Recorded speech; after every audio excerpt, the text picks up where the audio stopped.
Guys, we have so much to talk about. I want to make sure I introduce you to my partner of this magnificent podcast we have here. So we have the visionary, the CEO and owner of Bullseye Consulting.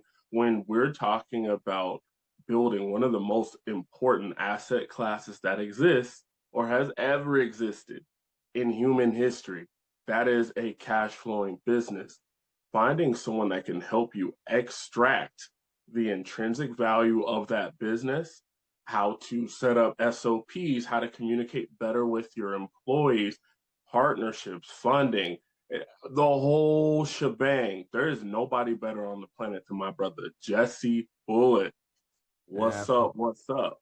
Man, and my brother Earl Harden over there.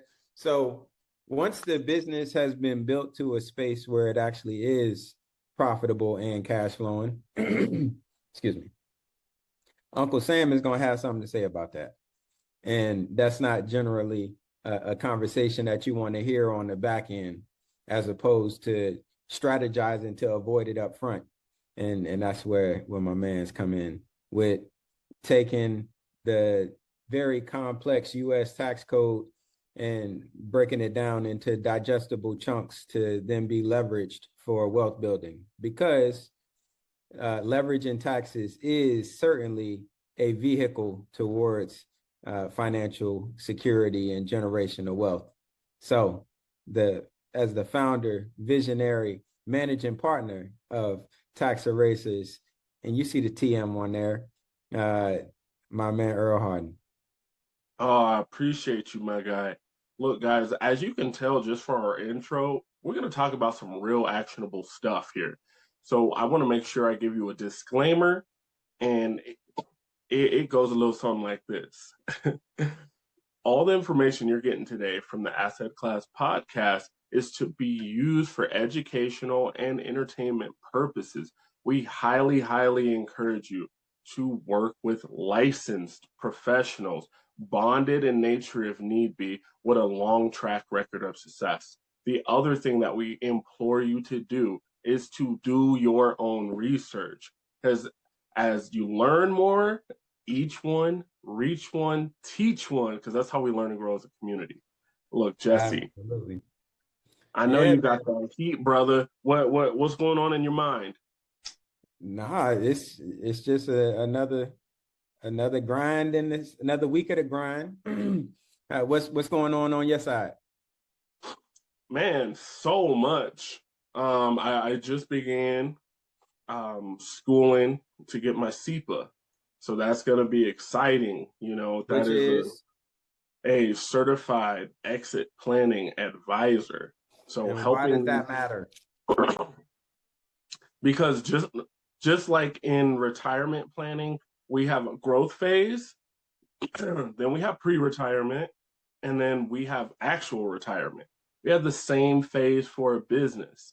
What you need, the things you're doing to rapidly grow a business that you bootstrap are very, very different than the things you need to do to be able to transfer value and sell that business and get all the value out of it.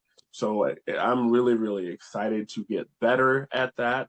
It is the one asset class that I need, more time learning about. And there's so many different asset classes, but having another perspective on how to really create value for a business, it just makes sense. It's following your lead 100% with what you're able to do with these different businesses. And with you being a different type of consultant, you get all these billable hours for so many different things, where a lot of these guys and gals, they can only do one thing. Right. So when we first started this, you were getting your certified tax and business advisor certification. How where does this put you once you get the SEPA knocked out? Where does this put you in relative to your journey of self-improvement and continuing education? What's Man, left? I think that is such a powerful question. it definitely puts me in an elite realm of advisors as a consultant because with my financial background already, most people don't understand that stuff. And the people that understand that stuff don't understand taxes. I have both of those things going. Now adding in this last thing, and then I'll be adding in one more designation, possibly two, but at least one more about 6 months from now. So, like you always say, I did the work. I put it in. I invested in me. It's the exact same thing there. I want to make sure that, that quote, when destiny taps you on the shoulder, it's almost proverbial. How unfortunate would it be for your golden moment in the sun to be led astray because you weren't prepared? Like we not having that going over here. I'm making sure I'm ready for the moments that are coming 2 years from now today. Bruh. And the amount of energy that we invested into reiterating that point that Magic Johnson made last year. 3 years, 3 years to have everything in order before we're looking at a different landscape and new opportunities. So like Mm-hmm. that's absolutely powerful. Man, so have you been seeing the weather that's been going on in Atlanta? I have not, brother. I've been thinking a lot about the super El Nino that we're getting this year, but not Atlanta. What's cracking in the A? Okay, so we're gonna have to come back to the Super El Nino because I ain't even heard of that. But um in Atlanta, it's been raining like insane. So a lot of flooding and craziness going on. Well, I didn't know that any of that was going on either until this past Friday when so and playing the travel game, that's what it is. It's playing a game because I can fly whatever airline and I can stay in whatever hotel. I'm confined to the rental car company that I can use. But in playing the points game, it's like, why would I want to keep flying on multiple airlines when I can accrue rewards points? And if I when I stay consistent, so I Mm-hmm. generally stick with Delta for my flights. And before I was sticking with Marriott for hotels. Well, this project is proven completely against that because both of my flights, well, a lot of Delta flights connect through Atlanta.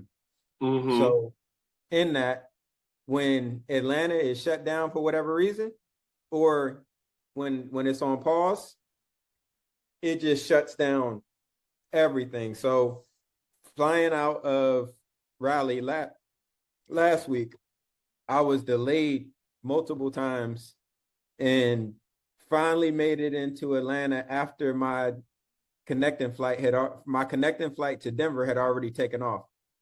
So when I finally got to Atlanta, then I had to fight with them folk to get on the red eye. So I ended up flying into Denver at like 1 o'clock in the morning on Saturday. And then on Sunday, when I flew back out, uh, same thing. That I was supposed to get here at 7. I was supposed to get back here to Raleigh at 7 o'clock. And I didn't end up getting back here till like 10 because the Atlanta airport absolutely nuts and bonkers. So there will not be any more connecting flights through Atlanta while I'm on this project, I can tell you, because United has a direct flight from Denver straight into Raleigh. So Mm-hmm. I was playing the airline points game, but nah, man, we ain't doing that shit no more because this is, yeah. for the birds, man. I ain't got no sleep really over the weekend. I done spent the whole weekend in the fucking airport.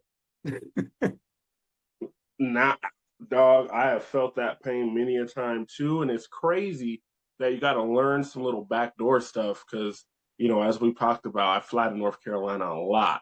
And sometimes, depending on what time of year, I'm going to Greensboro or I'm going to Raleigh, which means I might be leaving the Springs or I might be leaving from Denver, which means I'll be using different airlines because I'm trying to avoid certain places, trying to avoid Texas and trying to avoid Atlanta, not because I don't like them, but just this weather variability it kill you.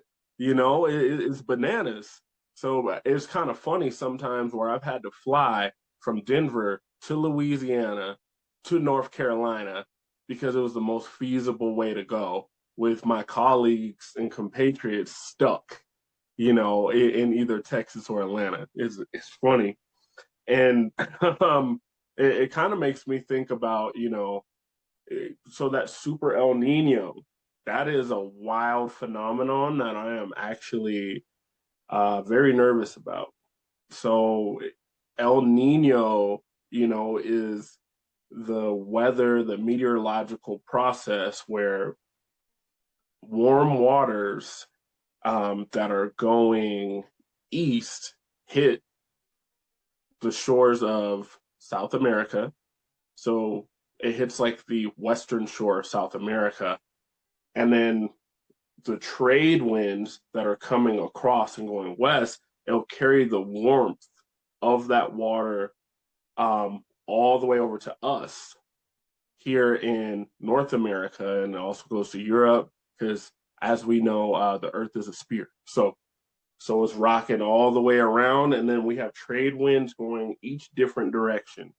And normally, we have some pretty smooth weather where it's pretty predictable. Well, this year, the water temperature is like 7 degrees higher than what it should be. And I know people are, oh, it's just 7. That means a lot when we're talking about like billions of gallons of water and the trade winds carrying it. So it can completely shift our weather patterns. So this is where we see extreme floods. This is where we see extreme droughts all happening at the same time. So like in Northern Europe, they're expected to have really cold and dry winters. For us in the Southwest, this is normally where we get flash floods and then wildfires. So I'm not looking forward to it. I'm hoping El Nino could be the homie, and it can bring us lots of rain because we need it. But it's definitely a scary phenomenon that I feel like not enough people are talking about. So what would that actually manifest into? So it could mean like the worst wildfires that we've ever seen. So they have a scaling for El Nino as far as a temperature change. And I think it's been measured since like 1770, something like that. So a very long time. This is supposed to be the worst El Nino on record. And in the 1770s, it was something fierce. So it's almost like we're on this over 100-year cycle of getting wild ass weather. So hopefully, trying to be an optimist, but I can't control the weather. Neither can you and I. All we can do is prepare. So a good thing to know, and this is putting on my property and casualty license hat. Never use that license anymore, but damn sure I got it. Uh, to make sure with your house that you don't have shrubbery that's too close. If you have old wood and whatnot, get it out of your yard. If you have flammables laying around, get it out of your yard. You can paint your fence and you can proof it of fire. I mean, there's so many little things you can do like that to try to protect your property. That is crazy. And that puts my mind to what Ray Dalio was talking about, those forces that come together to contribute to a declining superpower and shift in world power as far as like what makes the big dog, the factors that causes the big dogs to crumble. And this is one of the weather patterns. You know, technology is one of them, but the weather as well. So it's almost like we're looking at a perfect storm of all of the conditions that are in the market broadly. On the financial side, you got the political unrest with all of the wild stuff happening on that spectrum. You know, like you heard about that $1.8 billion slush fund. Yeah, so we'll get to that in just a second. But that piece, and then these weather patterns. So it's like, because what the weather patterns do is it tears up a bunch of infrastructure that then has to be rebuilt. So there's the financial side of it, and then there's also like the human side of it, of loss of life, loss of property, and all of the things that kind of come along with it. And then the technology stir up, we already know, with AI. So it's like truly. We can't forget wildlife too, because wildlife gets affected when we have these And huge I swings in looped weather. that with the weather, but go ahead. Yeah. So like a lot of the fish where, you know, a 7-degree change in temperature is enough to make the habitat not livable. So if those fish aren't there, they got to go elsewhere or they got to perish. So what does that mean for every other animal that's in that ecosystem? You know, because something's eating that fish, something's eating that, something's near the surface, so a bird to eat that, we eat that bird, you know, and the case may be. So it's going to completely shift the ecosystem. So it's so much, and you're hitting the nail on the head. I was just listening to my guy Robert Greene in The Laws of Human Nature, and he's talking about different empires that were lost because of they underestimated the weather, and how the Spanish Armada got jacked up because of the weather. How, you know, Napoleon greatly underestimated how big and how cold Russia was. Even the Confederates fighting Northerners, and they didn't really know about that winter until it got put on their ass. And I would just like to remind everybody here on Memorial Day that the Doritos Locos Taco lasted longer than the Confederacy. Put your trash flag away. Okay? It's not heritage. It's not heritage. It barely lasts 3.5 years. The Doritos Loco Taco has a richer history than the Confederacy.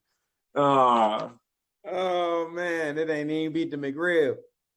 Oh man, that's crazy. Nah, 100%, my guy. But you know, our country is trying to write some things, and I always tell people that the tax code is an incentive list. The government saying, if you do this and this and this, you won't pay taxes. Why do they want you to do this and this and this? Because there are things that the government does not want to provide capital and infrastructure to do. For example, real estate investing. There are a ton of different tax breaks you get as a real estate investor. Why? Because our federal government does not want to have to house people more than it needs to. Now, we still have Section 8, and there's about 7 other programs similar to that, where it provides the funding, but at least the government's not also taking the liability of the structure. Now, I bring this up today because there was a huge change made, and it makes the United States one of the most attractive places to come and to scale businesses, which is exactly what we need with all these storms stacking on top of each other. So the SBA has just doubled their SBA 7A loan. So a 7A loan is a really, really powerful tool for buying businesses. And you can also buy certain types of real estate with it. So the limit was $5 million. Now the limit is $10 million. And they've also increased the limit on 504 loans, which also come from the SBA. And that's essentially a loan that you can use for long-term real estate, for expanding your business, for long-term equipment and machinery that's going to be around for 10 years or more, because it's basically just a fixed low interest loan. So it gives you the ability to get what you need to run your business without having some crazy high variable rate. So I think that is a positive note because we could use some. You know, we're sitting here talking about all these things so our classmates are aware, but we've said it here many times. The silver tsunami is happening right now. There are 33 million small businesses in the United States, and at about 10 to 14 million of them will be changing hands here over the next 8 years. It is the micro market where you can get wildly wealthy for adding value to your community, because all these boomers, they're retiring. We're in a wild point in time right now, Jesse. We have more 60-year-olds than 16-year-olds, and that has never happened in modern American history. Those baby boomers, they're retiring, and then guess who holds the most wealth? The baby boomers. Guess who owns the most businesses? The baby boomers. Guess who's tired of running their company and their real estate portfolios? The baby boomers. So I want people to understand you have to get educated on this. There are great teachers out there. Cody Sanchez has an amazing book called Main Street Millionaire. I tell a lot of people to start there. Carl Allen has a great community. Pace Morby has a great community. There's a gentleman named Mr. 4AM. That brother is buying and selling businesses like crazy. Mogul Lifestyle is another Black-owned business to teach you about acquisitions and storage facilities. So I'm just letting you know, you guys need to be overly ready for this. Jesse and I have been plotting on doing that sort of thing since we first chopped it up in a coffee shop, you know, well over a year ago. So I want you guys to catch up, and I want you guys to also know that you don't have to know everything to be able to buy and scale a business. What you do need to know is that you don't know what you don't know. And that's when you hire, you know, licensed, skilled professionals with a track record of success. Like my guy, Jesse.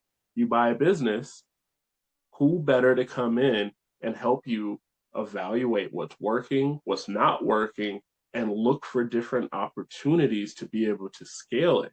And then let's scale your business 300%. Now, when we're looking at your debt that you're paying back, because we're going to buy these businesses with debt, we might use an SBA 7A loan. Why not? If they give me up to $10 million, why would I buy a $500,000 business if I could buy a $5 million business? Because people don't understand, when you're buying these cash flowing businesses, you're literally buying a salary. So you buy the business, you have to take a portion of the business profits to pay the loan back, right? But you also get a salary. And like, I have a friend named Patrick. He bought a business, no money down. His salary is $225,000 per year. Per year. And then he's scaled this business. He's only had it 8 months. He's already scaled it 220%. So he's going to have his debt servicing taken care of next year, where he completely has the SBA out of the deal. So he's going to be running this company free and clear, and he's going to be able to take more distributions as an owner for doing that. It's like, if you're listening, you're like, wait, he bought it with no money down? That's a little bit more of an advanced talk, but yes. I was just saying that 97% of these businesses that go for sale never get sold. What does that mean? They're really open-minded to different ways of being purchased. And with that, that is your best friend. There are not enough qualified buyers to buy these businesses. They're too small for the BlackRocks of the world. and they're the perfect size for us. So I can see all kinds of gears turning. I see your face like, man, what are you thinking right now? No, it's it's absolute fact. So working with a client that bought their business for 500,000 and it doing 2 million a year on the low side is a shining example of just that. So it really is no shortage of opportunities to really build a different kind of portfolio of wealth and diversified wealth where you got streams coming in from all different angles. when I think about what my future state and just kind of tying what's happening right now to what that evolution will look like.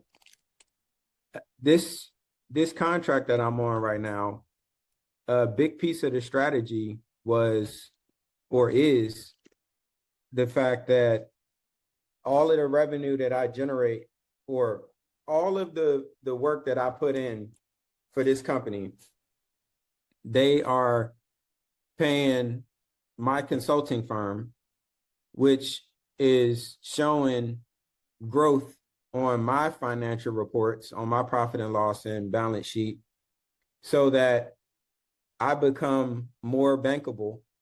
And as I become more bankable, then I can pull from other sources of capital, rather it be an SBA loan, rather it be a line of credit or what have you. And like that's the game.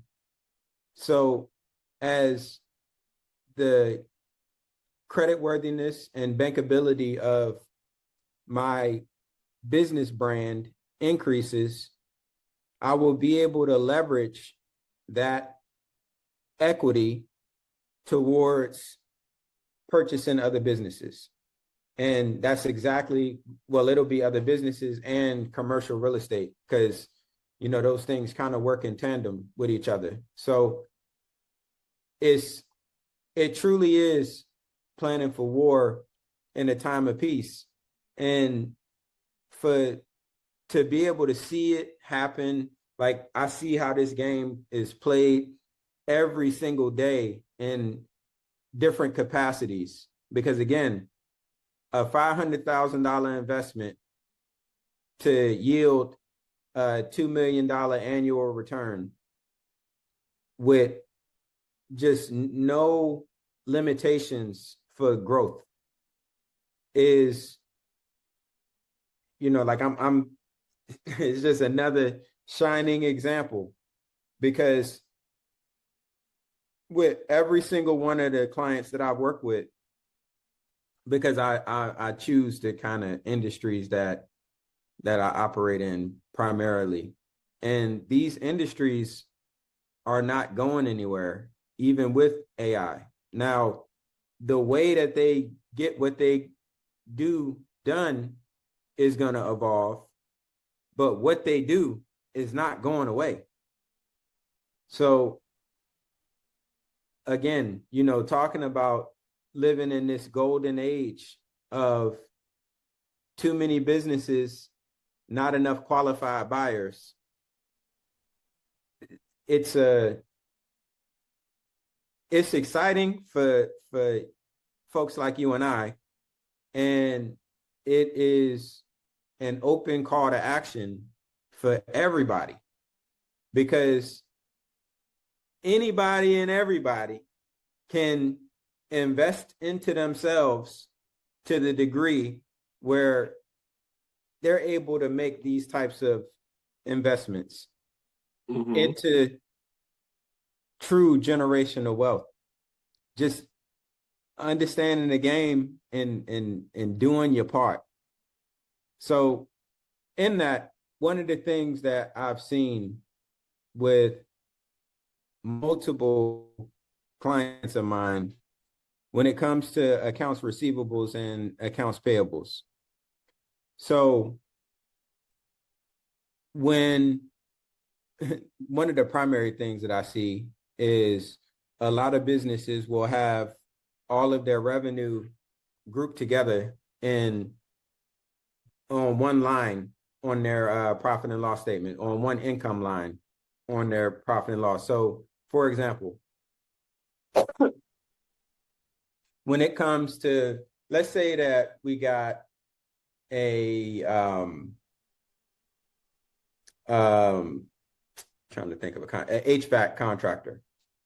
So that HVAC contractor will do work residentially, and then they'll do work commercially. On the residential side, they'll have like basic service calls, and then they'll have like new builds where the new build is coming in during the rough stages of construction, and where there's like not really anything there. It's just the bare bones of the infrastructure of whatever it is that's being built. And they're installing all of the ventilation and all of the HVAC systems that are going to be behind the walls and up in the ceilings and below the ground and all of that rough work. So again, they'll have the service and the new builds on the residential side, and then have commercial work as well. So all of those are separate revenue streams. But what will end up happening is that all of those revenue streams get grouped together into the one line item on their profit and loss, like I mentioned a moment ago. So when we're looking at the profit and loss, you know, it shows they made 500,000 for the year or 5 million for the year or whatever it is that they generated in revenue. The fallacy in that is by not understanding what percentage of that 500,000 or 5 million that was done on the residential side versus the commercial side.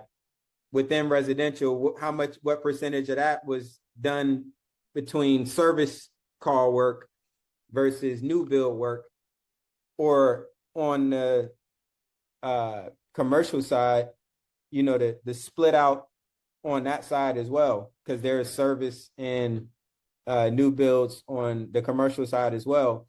And, you know, the reason that those get separated is generally the invoicing on the commercial side is going to be a lot higher than that of the residential side.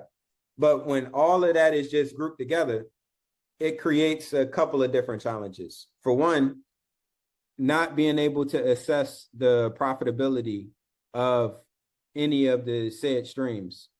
In other words, if we're talking about the service call work, well, the service call work, we got to have the gas that it takes to get the person to the location. And then we got the troubleshooting that has to happen when they get there. And then we have the actual correction, whatever that looks like.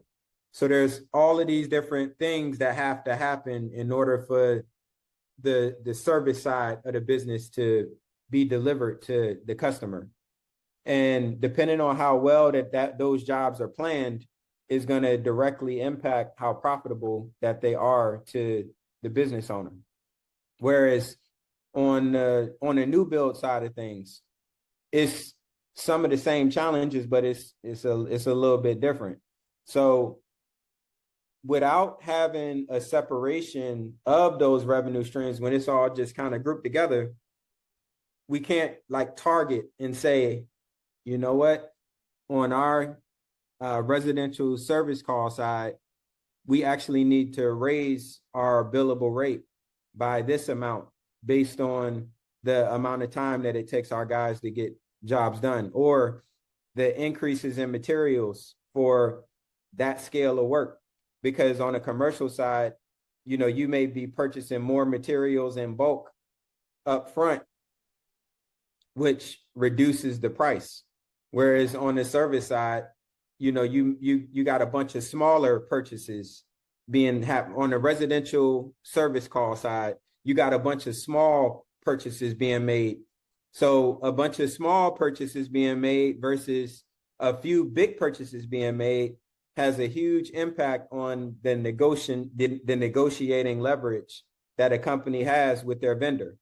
Because if I'm coming in and on this big commercial job, I'm gonna spend 500,000 with you over the course of this next 6 weeks, as opposed to for all of my service work for the course of the year, I'm gonna spend 250,000.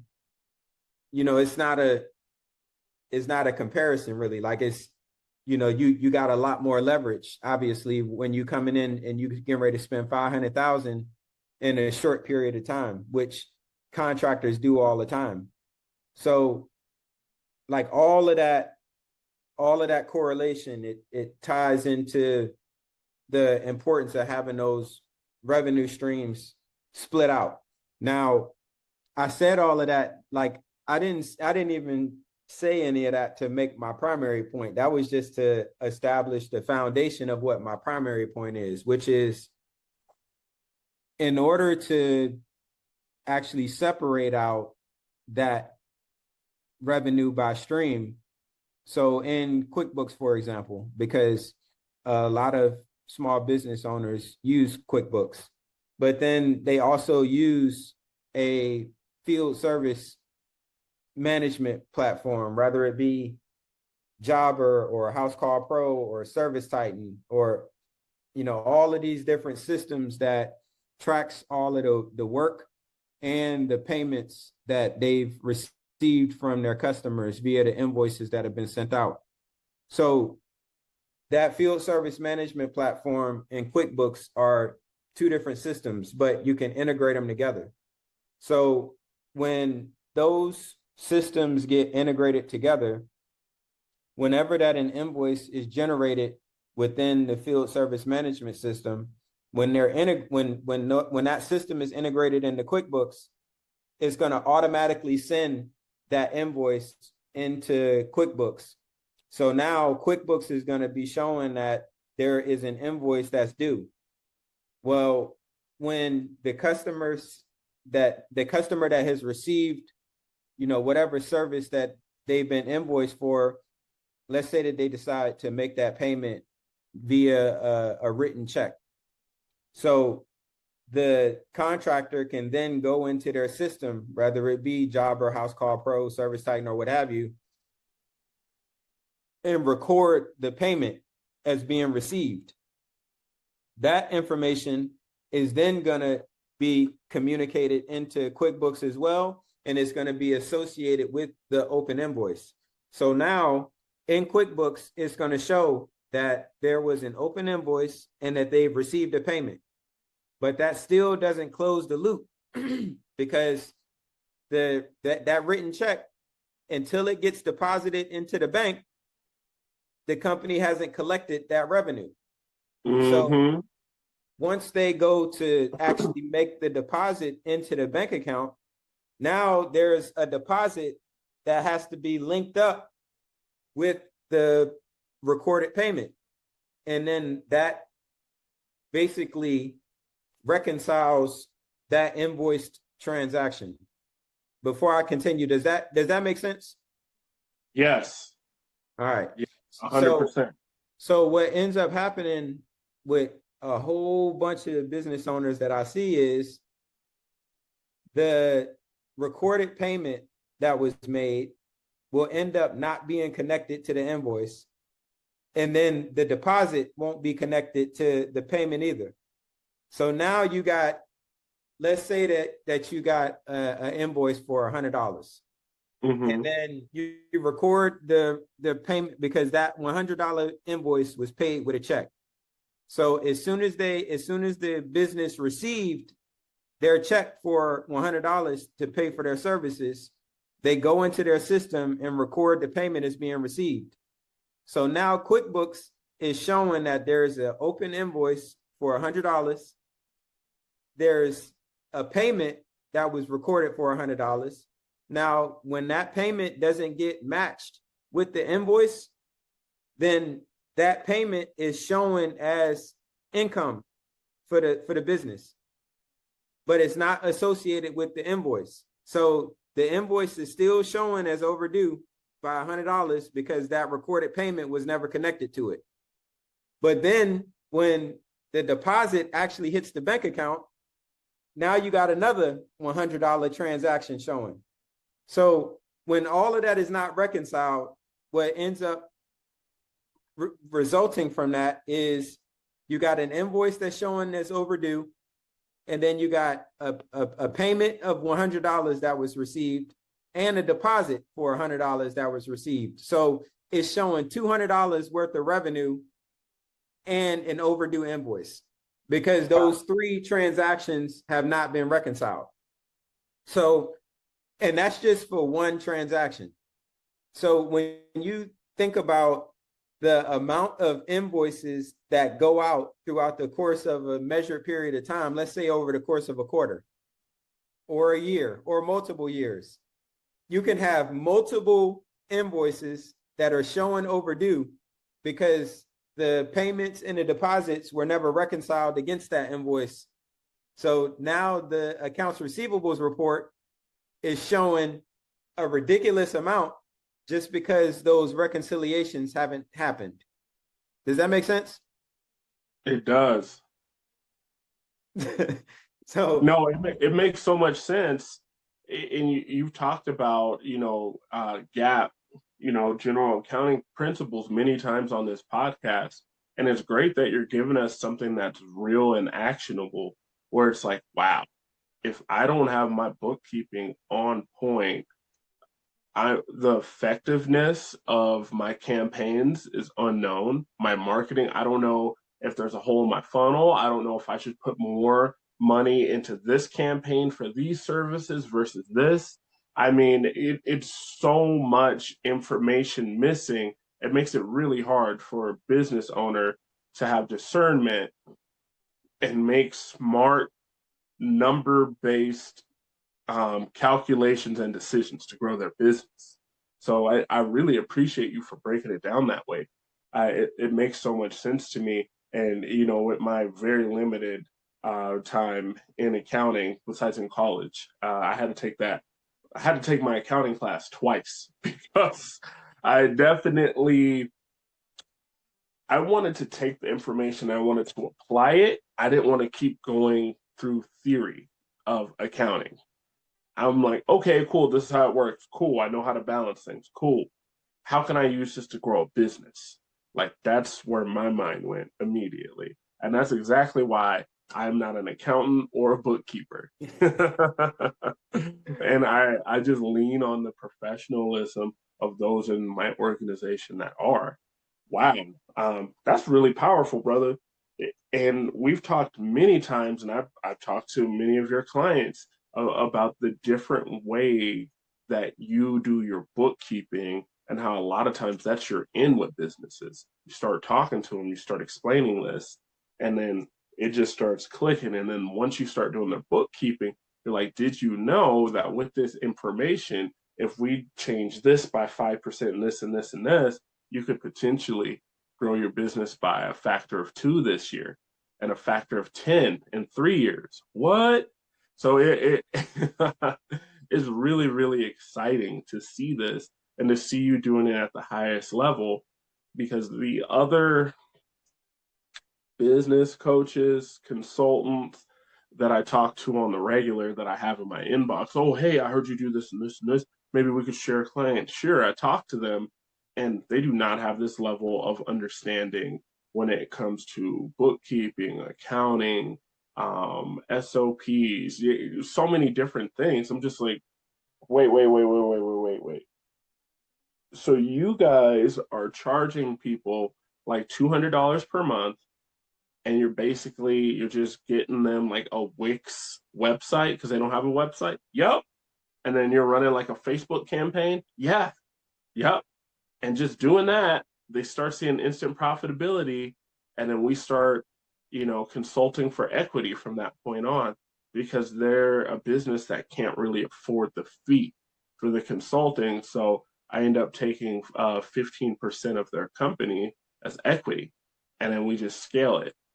And in my head, I'm just like, Earl Harden, why are you not doing this? These fools don't know nothing. They sure aren't Jesse Bullock.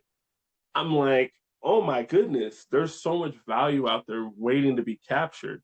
And it's not that they're scummy or scammy or anything. They're adding value to these businesses. But as we always say, there are levels to this ish. Where they might be able to do that for 3 to 5 years because they have a business that had absolutely no system, no online presence, no marketing budget, and just adding those things in. Of course, the business is going to see more jobs, but then they're 2 years down the road, they're going to start seeing like, wow, we are doing more jobs. Okay, so potentially the revenue is up, but the profit margins aren't there. Why is that? Oh, because you didn't take into account that the jobs that you're doing aren't generating money. Guess we have to hire Bullseye Consulting so we can learn what the hell's going on. Yeah, no, it's it's interesting to kind of see how it all comes together. So like that was the context on the accounts receivable side. Flipping to the accounts payable side. So I had a client where, well, not I, yeah. So their materials, the same way that I was describing, having all of the income grouped together into one line item on the profit and loss, had all of their materials and supplies grouped together in one line the same way. And the fallacy in that is, so when we went through and actually extrapolated out the amount of cost that came from one vendor, it was just like, yo, we are spending, this percentage of what we make per year with this one vendor. Like, that's a crazy amount. So then that creates, by being able to see that, like how much that is being spent with the prime vendors, it actually strengthens the relationship, because from a business perspective, because now the business can go to the vendor and say, all right, last year we spent $350,000 with you on our supplies and materials. What better terms can you offer us in order for us to stay with you? Because, we looking at that 350 and, we can take that 350 elsewhere. And don't nobody want to lose an annual $350,000 account. So they're going to try to do what they can do to keep you when you're actually generating that scale of revenue. But if you don't know how much that you're spending with your primary vendors, or preferred vendors rather, you don't have that leverage. It's all just grouped together into one line item. And that is a significant limiting factor when it comes to growth as well. So understanding how to keep the different lanes together but separate is a cheat code for growth. And one of the things that we don't talk enough about in operating small businesses. So I would be remiss to not dig into those topics, because both of them, on the accounts receivables and payable side, I see both of those things kicking up far too much, and it's significant financial loss that comes along with it. Like, I didn't even mention it just because I didn't want to go too far in it, but I will just kind of double tap on the point that you made as far as when the revenue is all together from a marketing perspective, it makes it challenging to measure the effectiveness of any given marketing campaign, because, you know, when businesses have multiple lanes, multiple revenue streams, they're not marketing all of that in the same ad campaigns. Like it ends up being split up. So what I mean by that is, for that same HVAC contractor that is splitting between service calls versus new builds versus, you know, residential versus commercial, in the same commercial or the same, you know, ad space, they probably not going to be talking about everything in the same ad, because if you shoot at everything, you hit nothing. Mm-hmm. Whereas when you are intentional about, all right, with this campaign, I'm going specifically after service call based work. So now I'm going to talk to the lead in a different kind of way, because I'm targeting that particular problem that they have. And so making that even more kind of broken down. On the residential side, we're targeting homeowners. On the commercial side, we're targeting business owners. That's two different conversations being had. That's two whole different businesses. Absolutely. So those two conversations are not going to likely happen for a business owner that's strategic and intentional and actually know what they're doing. It's not going to all happen in the same ad. You know, those things are going to be separated. So in order to understand what those particular ads are returning back in revenue,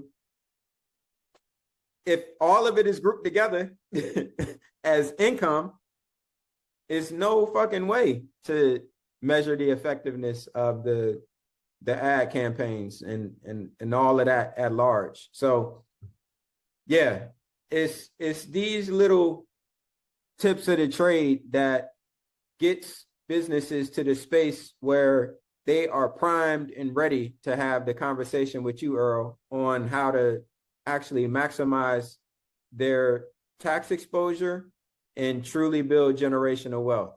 Now, in that, we talk about building wealth through the various asset classes that are available to us. What is your read on people being able to use things like, I don't know, the January 6th insurrection to build wealth through $1.8 billion slush funds that are available for folks that have been wrongfully prosecuted?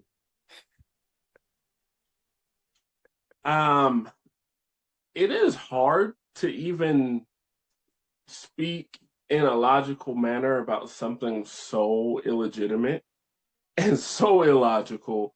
It is a grift to the highest degree. I've seen several Black people that are more liberal leaning, where they Photoshop themselves like selfie style onto the January 6th events. He's saying, yeah, I was in there. I was there that day and I'm waiting for my paycheck, baby. I'm getting my reparations one way or another. Using a grift, and so let me take a step back. Anytime someone looks at my business card for tax erasers, the catchphrase is legally, ethically, and morally helping people mitigate, diminish, and sometimes completely erase your tax liability. I have those three words on there on purpose because there are manners in which you could go about not paying taxes that are not moral. So there are Native American tax credits that not Native American people are using, and the way the whole system is set up, it's not something that I promote. There are other things that might not be ethical, where it is leaning on, taking away profits from other corporations using a gift card method. Anyone who wants to go and grift I just don't have any respect for you. It's kind of like when I was on the Colorado Business Podcast. I was telling everyone they need to get their house in the trust because scammers and people of that nature, and they're using AI, so it's accelerating the amount of crimes and the types of. If you are a scammer, you just don't believe in you. Hmm. Don't. You don't. You don't mess with yourself. You don't. You're not confident. If you are a man, you're not really a man.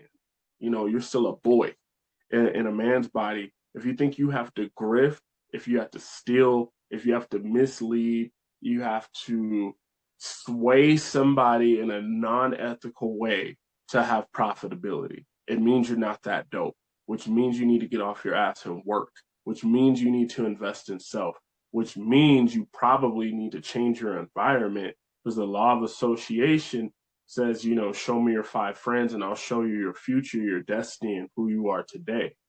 So that's how I look at those folks, where they don't have legitimate businesses.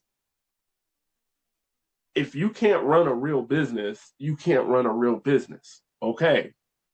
So everything you've ever done is a grift, or it's been a gift. That's how I'm looking at that, brother. Bruh, I I'm curious to see I don't like I saw that happening, and I mean every week that you and I reconvene for this here program, and just talking about the latest state of affairs, it's it's never shocking, but it's always like, what the fuck, and Yeah. it's like Yeah. it's not shocking because it's like it's so much that has already happened, and there okay, so there's so much that has already happened that we've already seen the results of, and there's also so much that has happened that we haven't seen the results of, those things that have happened already. What we're talking about right now is something wholly different from any of what is already like, and it's just like, It's a grift on a grift on a grift. It's crazy. So he created, please correct me because I know this is not the name, but his World Peace Organization, where he is elected as the chairman for forever, and he's going to shift $10 billion from the United States to that, and he can use the funds in any manner that he wants to. Because if you'll remember from pretty much episode 3 on, we've talked about a trust in some way, shape, or form, and how trusts make the world go around. When we talk about the money that was held from Iran, that was in a trust. And Obama letting some go right before, at the 11th hour as he was leaving the office, because the guidelines of that trust said as long as we hold their sanctioned money, interest is being accrued, and we're getting to the point where the interest on interest was getting so high, it was like, can we even give them their money back in the way that we legally have to? So he dispersed the money. In that same way, this fund that the current president has created, if he does get that money, the bylaws allow him to spend the money in any way, shape, or form. So he would essentially double his net worth, which has tripled since he's become president. Because he was like almost not a billionaire, to now I guess he's worth around 8 billion. If we just slide this 10 billion over there, then boom, he's worth 20 billion. And he's in that lane. And I know this is going to sound crazy because we talk to everybody at every different wealth level, but many of the elites in New York, do have not messed with the Trump family, and they always looked at them as new money. They're like, they're new money. They don't even count their money in billions. They have a billion. So he wasn't really allowed in those circles, you know. And now this kind of shifts things, and a lot of people hitch their wagon to him because of tax breaks, because of favors, because of no bid contracts, allegedly, of course. Don't sue me. And it's wild that he's literally strategically placing these different grifts upon each other at the price of the American taxpayer. Like, one thing I forgot. There's so many crazy things happening at once. I forgot. I believe that he's charging almost it's like $10,000 per month per Secret Service member to stay at Mar-a-Lago to protect him, because he doesn't really like to stay at the White House. And Dave Chappelle has a great bit on it. He's like, I get it. Like, you're actually rich, and you got in the White House, like, ooh, it's kind of ghetto. Ghost of James Madison's lurking around here while I'm eating my cheesecake at McDonald's. This isn't nice. I'd rather be at my palace in Mar-a-Lago. So it's a great bit. But he, allegedly is charging, he's making millions of dollars off of us taxpayers to keep him safe. So this is happening in the background while all the other things are happening. While, we saw Donald Jr. just get like a $670 million contract for one of the companies that he controls. We see a bunch of money going into the New Texas oil refinery, where there is control, kickbacks, and profitability going to the family, allegedly. It just gets wild while you and I are investing in self, flying around the country, networking, getting more letters behind our name, getting more experience.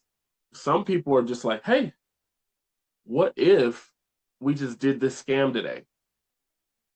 and we're going to get away with it because, I made sure that I preemptively forgave us for any wrongdoing that we did. I also went retroactively back in the past, and no one can ever look at our taxes. So we're good. It's absurd. I really don't know what else to say, brother.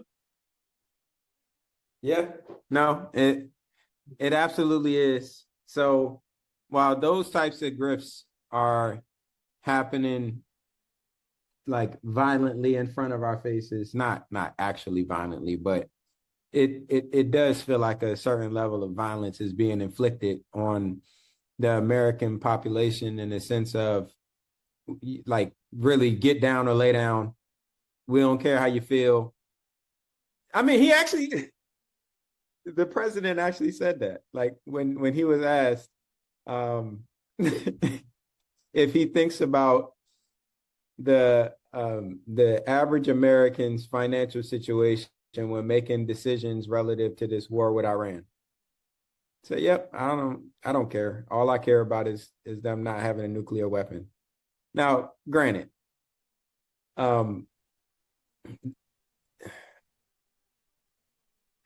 now the whole nuclear weapon conversation is an interesting one, just because, and we've spoken about it on this program on multiple occasions. So I would encourage those of you who have not, that have questions about or feel some kind of way about what I'm getting ready to say, to go back and look. But the United States had a deal with Iran before, and to curtail and control the enrichment in their uranium. And in this president's first term in office, he tore that up, and with no replacement. But not only that, he went and reapplied those crippling sanctions. So unilaterally, there was no conversation with any of our allies on the continuation or discardment of the JCPOA. We just tore that up. And now our president tells us that there are no other priorities than to prevent them from having nuclear weapons. It's insane. It's absolutely insane. Now, all of that stuff is kind of happening in right in front of our faces, and we kind of just adapt and overcome and just kind of persevere throughout it all. I saw you mentioned on here the corporate event sponsorships, and when I see that as a note, I immediately think to the like that's actually, you know, if I'm processing it how you intend it, that is an actual legitimate means of generating, you know, positive outcome that generates revenue and all that good stuff, like corporate event sponsorships. But like talk us through where your mind was at, where your mind is at relative to corporate event sponsorships. Well, as you guys know, I've been going through an interesting banking situation with one of the banks that I have where, you know, I got, and it is under investigation, and they're doing their thing. I'm not gonna stress myself out about it because I'm constantly making new money every single day, and we're just gonna move with more discernment in the future. There's no way to do business without taking an L. I've said it many times, two L's make a W. And then once you got that W forward, flipped it over, you'll make an M. With this whole process, I've been talking to hella banks. I've been talking to them about their underwriting. I've been talking to them about what programs they offer, because in the future, I'm forecasting this, that I'm going to have a business funding company again, to be able to do capital stacking for my small businesses, and then to also be able to create bridge money. So let's say Jesse is getting an SBA loan. I help him get an $8 million SBA loan, but in his particular deal, he still has to put $800,000 down to acquire the business, the cash flowing business that he wants. You know, maybe I help him come up with another $200,000, and then we eventually have some investors buy that out, or whatever the case may be.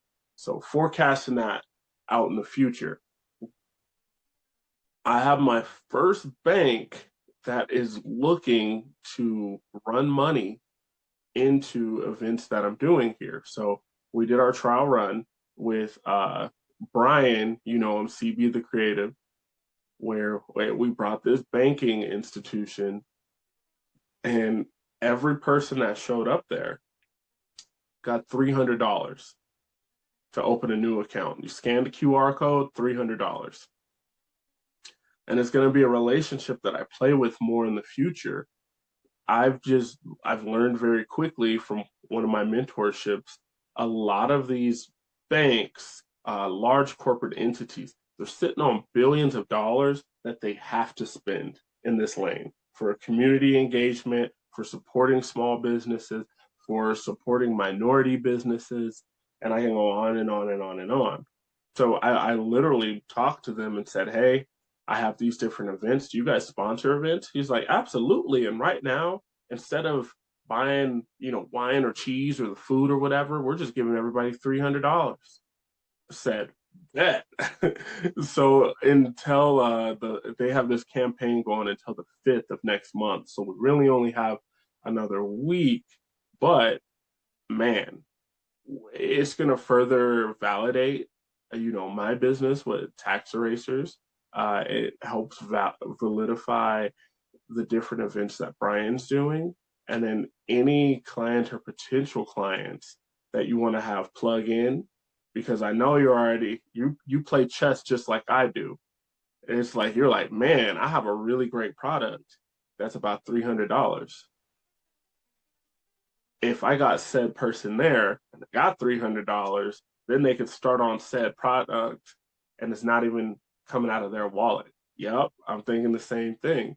So I'm learning this game and I'm learning how to structure with these large corporate entities. So that's where my mind is at. So we can start doing more events, bigger events, and just more legitimate, man. When you have American Express and KeyBank and the Amazons of the world and Latham Watkins, one of the biggest law firms, coming to your event, what does it say about you and what type of crowd does it attract? Man, that's fire. That's fire, bruh. So, like I was sharing earlier, I'm getting to see on some front seat, passenger seat type shit, what the process looks like to secure capital from various resources. Like, I've loosely known how this stuff works, but like I'm physically watching it happen right now. And bruh, it's why. So Bullseye Consulting is an acronym within itself, where the bullseye is building undeniable leverage and legacy systems that result in earnings yield and equity being the centerpiece of any entrepreneurial endeavor. Those leverage and legacy systems float back to exactly what you're describing there, right? And again, what I'm seeing in real time right now, by having a cash flowing business that comes from the networks, because your network is your net worth, right? Like it all kind of flows back together, because as we're building these relationships, we're establishing the long-term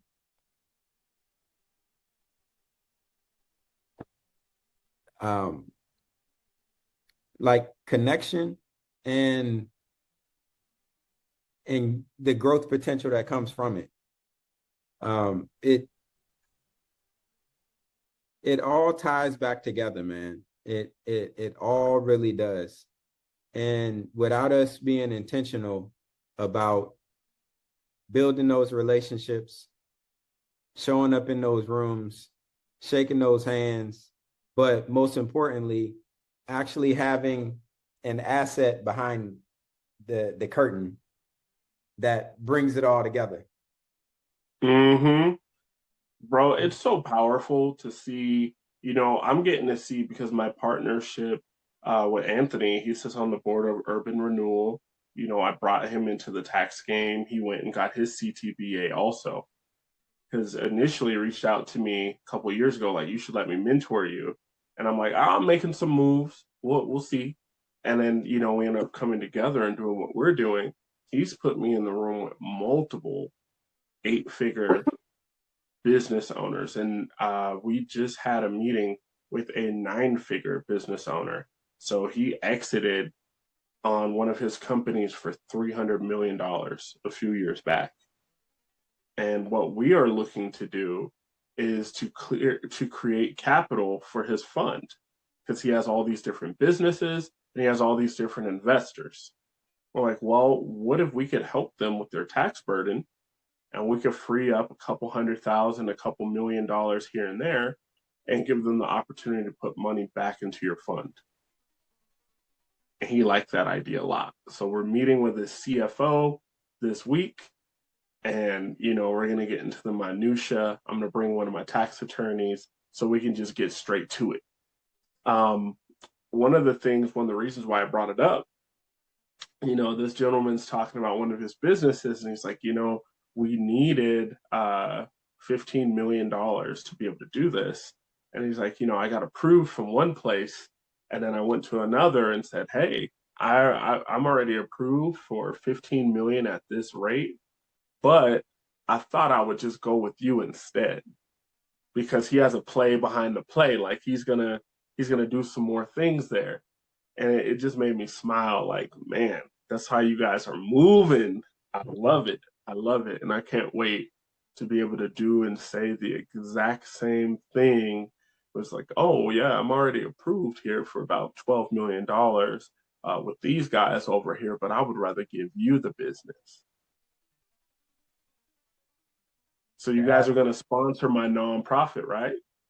You're going to drop some money over at Bullseye, right?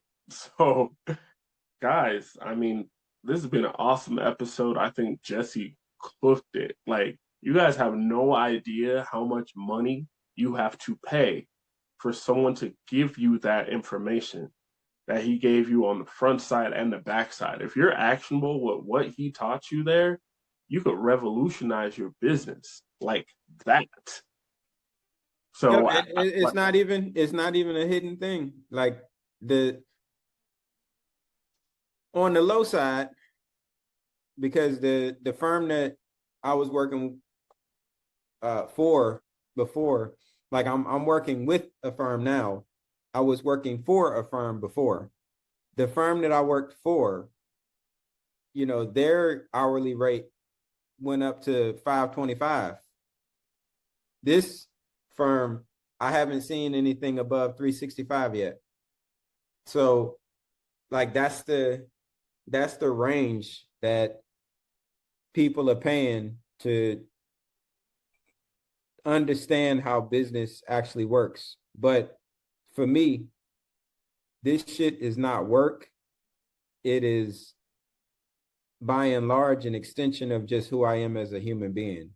So, is why I do what I do. But don't ever get it twisted. I fully understand the value of everything that I share. And it just speaks to my intent of being a resource. Truly. Because the old adage is the game is to be sold, not told. Mm-hmm. And we in here telling it every single week. So, take that for what it is. With that being said, it's been my man Earl. My guy Jesse. It's been the Asset Class. Thank you for listening.